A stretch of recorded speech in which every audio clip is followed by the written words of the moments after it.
Hello दोस्तों, कैसे हो आप सभी। आप सभी का स्वागत है देवांगन क्लासेस के ऑनलाइन प्लेटफॉर्म में। आज हम हमारे एमसीक्यू सीरीज़ के अंतर्गत समावेशी शिक्षा और व्यक्तित्व का प्रश्न हल करेंगे। तो चलिए आइए आज का एमसीक्यू सीरीज़ स्टार्ट करते हैं। ठीक है। क्वेश्चन नंबर पहला, एक समावेशी शिक्षा में शिक्षक को क्या करना चाहिए। ऑप्शन ए, यह विश्वास करना चाहिए कि प्रत्येक बच्चे में अपनी योग्यताओं एवं शक्ति के अनुसार सीखने की क्षमता है। ऑप्शन बी, अशक्त अधिगमकर्ताओं के प्रति दया एवं सहानुभूति का भाव प्रदर्शित करना चाहिए। ऑप्शन सी, बच्चों को अपाहिज बच्चा, मंदबुद्धि बच्चा आदि के रूप में वर्गीकृत करना चाहिए। ऑप्शन डी, केवल प्रतिभाशाली एवं योग्य बच्चों पर ध्यान देना चाहिए। ठीक है। चलिए अपना अपना आंसर प्रस्तुत कीजिए। ऐसे प्रश्नों को बनाते समय आपको उन ऑप्शन पे ध्यान देना है जो इसका आंसर नहीं हो सकता, मतलब गलत आंसर को कट करते हुए चलना है। ठीक है। चलिए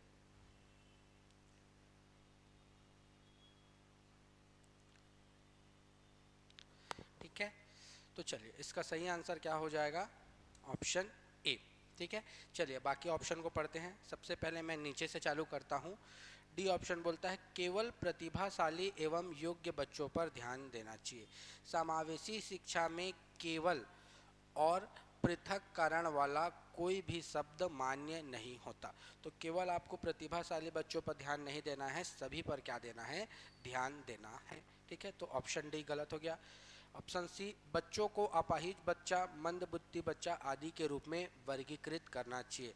तो आपको वर्गीकरण या पृथक्करण कभी भी समावेशी शिक्षा में नहीं करना है। तो ये भी क्या हो जाएगा, गलत।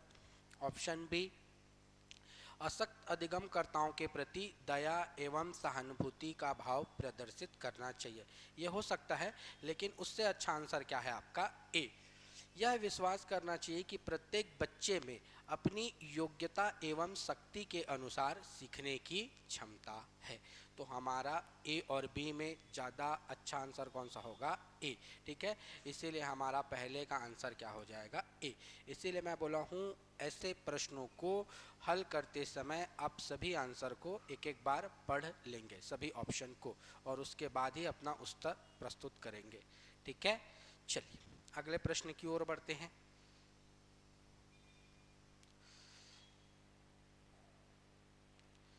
चलिए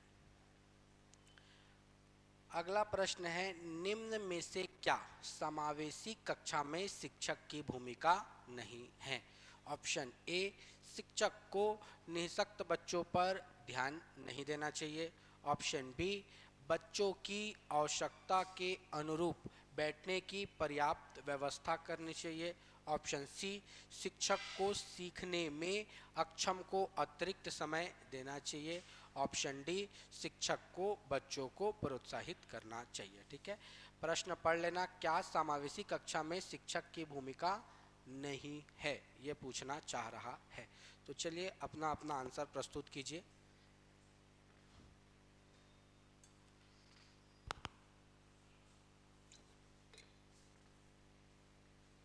ठीक है। तो चलिए इसका आंसर क्या हो जाएगा, इसका आंसर हो जाएगा ए। ठीक है। चलिए बाकी ऑप्शन को पढ़ते हैं। बच्चों की आवश्यकता के अनुरूप बैठने की पर्याप्त व्यवस्था करनी चाहिए। हाँ, शिक्षक को यह कार्य करना चाहिए। ऑप्शन सी, शिक्षक को सीखने में अक्षम को अतिरिक्त समय देना चाहिए। हाँ, जो जल्दी नहीं सीख पा रहा है उसको आप क्या करो, अधिक से अधिक समय दो, ये कार्य भी शिक्षक को करना चाहिए। ऑप्शन डी, शिक्षक को बच्चों को प्रोत्साहित करना चाहिए। हाँ, यह कार्य भी शिक्षक को करना चाहिए। ऑप्शन ए क्या बोलता है, शिक्षक को निःशक्त बच्चों पर ध्यान नहीं देना चाहिए। ये क्या हो जाएगा, गलत हो जाएगा। शिक्षक को निःशक्त बच्चों पर क्या करना चाहिए, ध्यान देना चाहिए। तो हमारा सही आंसर क्या हो जाएगा, ऑप्शन ए। ठीक है। चलिए अगले प्रश्न की ओर बढ़ते हैं। बड़ा ही सरल सरल प्रश्न है। चलिए, एक समावेशी कक्षा में खाली स्थान पर जोर होना चाहिए। ऑप्शन ए, प्रदर्शन अभिमुखी लक्ष्यों पर, ऑप्शन बी अविभेदी या समरूपी निर्देशों पर, ऑप्शन सी सामाजिक पहचान के आधार पर छात्रों के अलगाव, और ऑप्शन डी हर बच्चे के सामर्थ्य को अधिकतम करने के लिए अवसर प्रदान करना। ठीक है, तो चलिए अपना आंसर रखिए।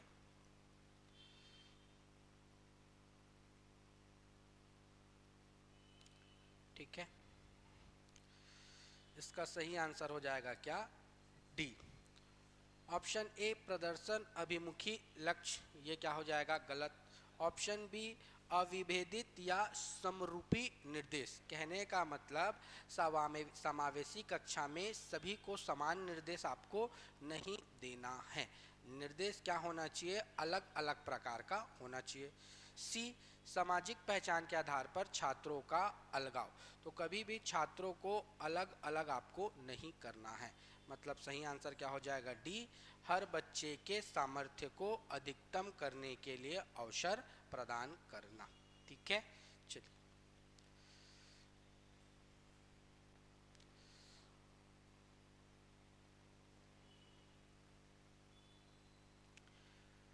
राष्ट्रीय शिक्षा नीति 2020 में क्या प्रस्तावित करती है। पहला, विद्यालय की पाठ्यचर्या के विषय वस्तु में कटौती। दूसरा, विद्यालय की पाठ्यचर्या के लचीलेपन में वृद्धि। तीसरा कथन कहता है रटंत अधिगम को बढ़ावा देना। और चौथा कथन क्या कहता है, विवेचनात्मक चिंतन को महत्व देना। ठीक है, तो बताएंगे एनईपी 2020 में कौन सा कथन कहा जाता है।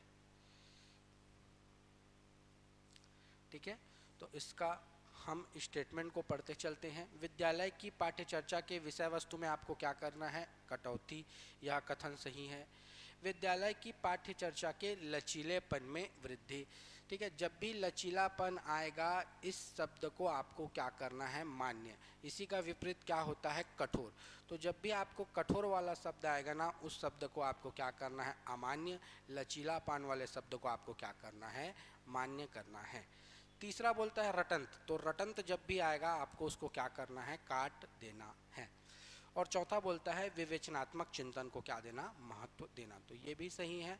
तो कौन कौन सा कथन सही है, पहला, दूसरा और चौथा। कौन सा ऑप्शन सही बैटर है, हमारा सी। ठीक है, चलिए अगले प्रश्न की ओर बढ़ते हैं। पांचवा प्रश्न, एनसीएफ 2005 किस पर बल देता है, करके सीखने पर, रटने पर, समस्या हल करने पर, या ये सभी। ठीक है, तो एनसीएफ 2005 नेशनल करिकुलम फ्रेम, ये डायरेक्ट कथन कहता है कि बालकों को कैसे सीखना चाहिए, करके सीखना चाहिए। इसे ही इंग्लिश में क्या बोल दिया जाता है, लर्निंग बाय डूइंग। तो ये कई बार एग्जाम में पूछा गया प्रश्न है, याद रखेंगे। एनसीएफ 2005 लर्निंग बाय डूइंग या करके सीखने पर क्या करता है, विशेष महत्व देता है। ठीक है, चलिए अगले प्रश्न की ओर बढ़ते हैं। अब ये आपका प्रारंभ हो गया व्यक्तित्व का प्रश्न, पर्सनालिटी का प्रश्न। ठीक है, पहला प्रश्न मतलब सॉरी छठवां प्रश्न, व्यक्तित्व के तीनों गुण रजोगुण, तमोगुण तथा सतोगुण का वर्णन किसके अंतर्गत किया गया है। Option A Manusmriti, option B Arthashastra, option C दर्शन शास्त्र की ऑप्शन डी भगवद गीता। ठीक है, चलिए तो इसका सही आंसर क्या हो जाएगा आपका, ऑप्शन डी भगवद गीता। तो भगवद गीता के अंतर्गत व्यक्तित्व के 3 प्रकार बताए गए हैं, रजोगुण, तमोगुण और सतोगुण। ठीक है, चलिए अगले प्रश्न की ओर बढ़ते हैं।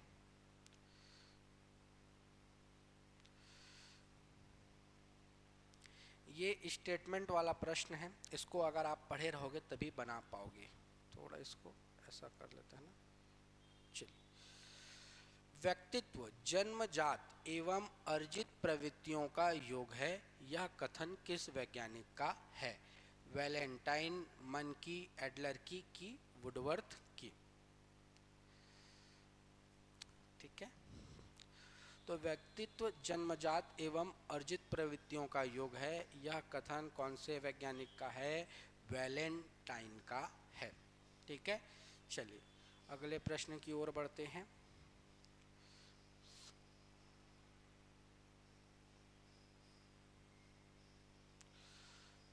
परसोना शब्द का शाब्दिक अर्थ है मुखौटा, व्यक्तिगत, व्यक्ति या व्यक्तित्व।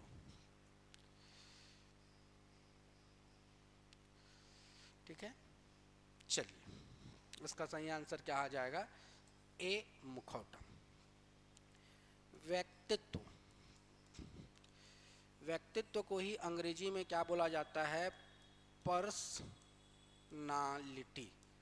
और इस पर्सनालिटी शब्द की उत्पत्ति, अगर आपसे पूछेगा पर्सनालिटी शब्द की उत्पत्ति किससे हुई है, तो इस पर्सनालिटी शब्द की उत्पत्ति लैटिन भाषा के परसोना, इस पर्सनालिटी शब्द की उत्पत्ति लैटिन भाषा के परसोना शब्द से हुई है, जिसका अर्थ क्या होता है?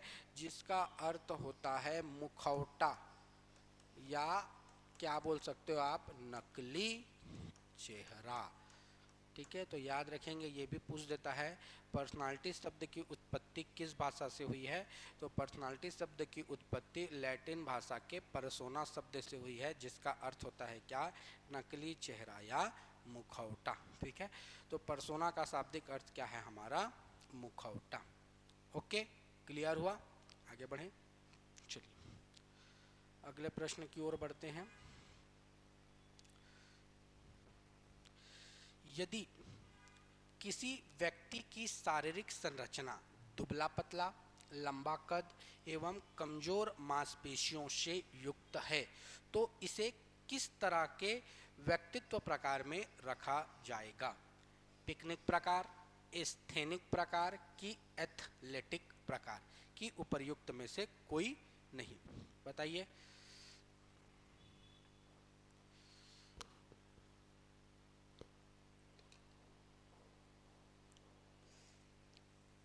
तो चलिए, पहले व्यक्तित्व का जो निर्धारण है वो किसके आधार पे किया जाता था? शारीरिक संरचना के आधार पे। और उसके आधार पे व्यक्तित्व को 3 भागों में बांटा गया था, पिकनिक, एस्थेनिक और एथलेटिक। तो एथलेटिक को आप याद रखेंगे किससे? खिलाड़ी से। ठीक है, तो जो खेल कूद करते हैं या जो खिलाड़ी रहते हैं, उनका शरीर कैसा रहता है? हष्ट पुष्ट। तो आप क्या बोल सकते हो? हष्ट पुष्ट शरीर वाले जो लोग हैं वो किस में आएंगे? एथलेटिक प्रकार में। कई लोग क्या होते हैं? कमजोर, दुबले, दुबले होते हैं, कमजोर होते हैं, उसको किस में रखा गया है? एस्थेनिक प्रकार। और एक प्रकार है पिकनिक। पिकनिक कहने का मतलब, पिकनिक जाओगे तो आप क्या करोगे? खाओगे पियोगे। कहने का मतलब आप कैसे रहोगे? मोटे। तो जो मोटे व्यक्ति रहते हैं, मोटे ताजे, खाने के शौकीन, और इनका हाइट थोड़ा क्या होता है? छोटा, तो आप क्या बोल सकते हो? नाटे। उन व्यक्ति को किस में रखा गया है? पिकनिक प्रकार के में रखा गया है। तो हमारा प्रश्न क्या है? कमजोर, दुबले, पतले, लंबे, उसको किस में रखा जाएगा? एस्थेनिक प्रकार में रखा जाएगा। ठीक है, आगे बढ़ते हैं अगले प्रश्न की ओर। ये गलत है क्वेश्चन। जी, बहिर्मुखी व्यक्तित्व की विशेषता है श्रेष्ठ समायोजन, चिंता मुक्त, स्पष्टवादी या उपर्युक्त सभी? चलिए, इसका आंसर क्या आ जाएगा? इसका आंसर आएगा डी, उपर्युक्त सभी। एक हमारे मनोवैज्ञानिक आएंगे जिनका नाम रहेगा युंग और जुंग। युंग और जुंग ने व्यक्तित्व को 2 भागों में बांटा है। एक कहलाता है व्यक्तित्व का एक प्रकार कहलाता है क्या? अंतर्मुखी। और व्यक्तित्व का एक प्रकार क्या कहलाता है? बहिर्मुखी। अंतर्मुखी कहने का मतलब वह व्यक्ति कैसे रहना पसंद करेगा, एकांत में रहना पसंद करता है। तो अंतर्मुखी व्यक्ति की विशेषता क्या हो जाएगी, एकांत प्रिय। और क्या बोल सकते हो, मित्रों की संख्या क्या होती है इनके पास, कम, ज़्यादा मित्र नहीं बनाते। इनका स्वभाव कैसा होता है, ये कैसे होते हैं, सर मिले होते हैं। समाज में ज़्यादा घुल नहीं मिल पाते, तो मैं इसे क्या बोल सकता हूँ, असामाजिक। और बहिर्मुखी का जो स्वभाव है जस्ट विपरीत होता है, ये अत्यधिक बोलने वाले होते हैं, वाचाल। ठीक है, उसके अलावा बोल सकते हो ये समाज में सब लोग से घुल मिल जाते हैं, तो सामाजिक। इनको ज़्यादा चिंता नहीं रहती, तो ये क्या होते हैं, चिंता मुक्त। सभी तरह के वातावरण में अपने आप को क्या कर लेते हैं, समायोजित कर लेते हैं। मतलब ये समायोजन, या इसे ही इंग्लिश में क्या बोला जाता है, एडजस्टमेंट। तो समायोजन में क्या होते हैं, ये अच्छे होते हैं। ठीक है, तो ये सब विशेषता किसकी होगी, बहिर्मुखी की।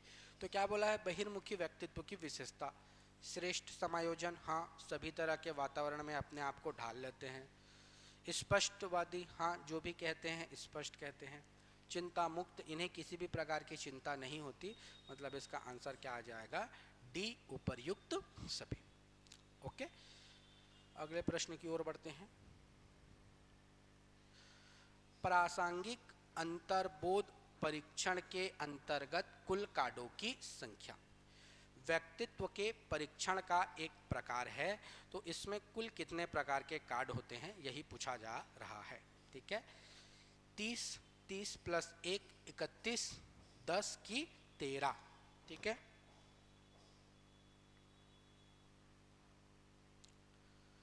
चलिए, तो इसका सही आंसर क्या हो जाएगा, 20। तो प्रासंगिक अंतर्बोध परीक्षण में कुल कार्ड कितने रहेंगे, 30। समझना ना, कार्ड कितने रहेंगे, 30।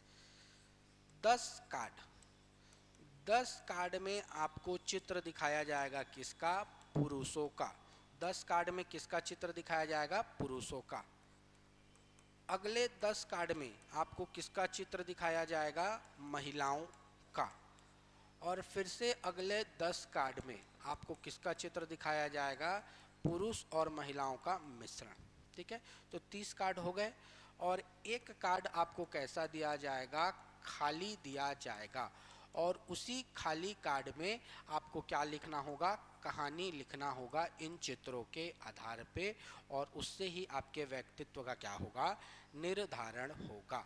तो प्रासंगिक अंतर्बोध परीक्षण में कुल कार्डों की संख्या कितनी होगी, 31। ठीक है, याद रहेगा। चलिए आगे बढ़ते हैं। चलिए, ये प्रश्न मैं अभी ही बताया था, इसका उत्तर सबका आना चाहिए। नाटे व्यक्ति क्या कहलाते हैं, पिकनिक, एथलेटिक, एस्थेटिक या डी प्लास्टिक। ठीक है, चलिए, इसका सही आंसर क्या हो जाएगा, पिकनिक। पिकनिक मतलब मोटा व्यक्ति, घूमने फिरने का शौकीन, मस्त मौला, इनकी हाइट थोड़ी क्या होती है, छोटी, वही क्या कहलाएंगे, नाटे व्यक्ति कहलाएंगे। ठीक है, चलिए अगले प्रश्न की ओर बढ़ते हैं। ये प्रश्न भी मैं आपको बताया था, अंतर्मुखी व बहिर्मुखी व्यक्तित्व का प्रकार किसने बताया है, स्प्रेंगर, क्रेचमर, युंग जुंग या सेल्डन। चलिए, इसका सही आंसर क्या रहेगा आपका, सी, युंग और जुंग। और नहीं बोलना चाहिए, या युंग या जुंग ने व्यक्तित्व के 2 प्रकार बताए, एक अंतर्मुखी और एक बहिर्मुखी।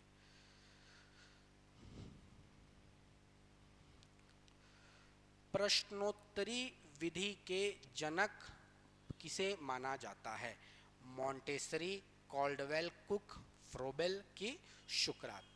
तो व्यक्तित्व के परीक्षण के लिए प्रश्नोत्तर विधि का क्या दिया गया, जन्म दिया गया, या प्रश्नोत्तर विधि को बनाया गया। तो बस इस प्रश्नोत्तर विधि के जनक कौन है, आपको यही बताना है। ठीक है, तो याद रखेंगे प्रश्नोत्तर विधि के जनक कौन कहलाते हैं, हमारे सुकरात। ठीक है, चलिए आज का हमारा अंतिम प्रश्न, 16 पीएफ का प्रयोग किसके मापन हेतु किया जाता है? सृजनात्मकता, अभिरुचि, व्यक्तित्व या दबाव। ठीक है, चलिए इसका सही उत्तर आपका क्या है? व्यक्तित्व है। 16 पीएफ, पी का फुल फॉर्म होता है पर्सनालिटी और एफ का फुल फॉर्म होता है फैक्टर। मतलब 16 पर्सनालिटी फैक्टर को हल करने के लिए या व्यक्तित्व का परीक्षण करने के लिए कैटल द्वारा 16 पीएफ क्या तैयार किया गया था? प्रश्नावली तैयार किया गया था। और इससे लोगों के व्यक्तित्व का क्या किया जाता है? निर्धारण। तो आपसे ये भी पूछ सकता है 16 पीएफ पर्सनालिटी फैक्टर किसके द्वारा प्रतिपादित किया गया था? तो आंसर क्या होगा? कैटल। या किससे संबंधित है? तो आंसर क्या होगा?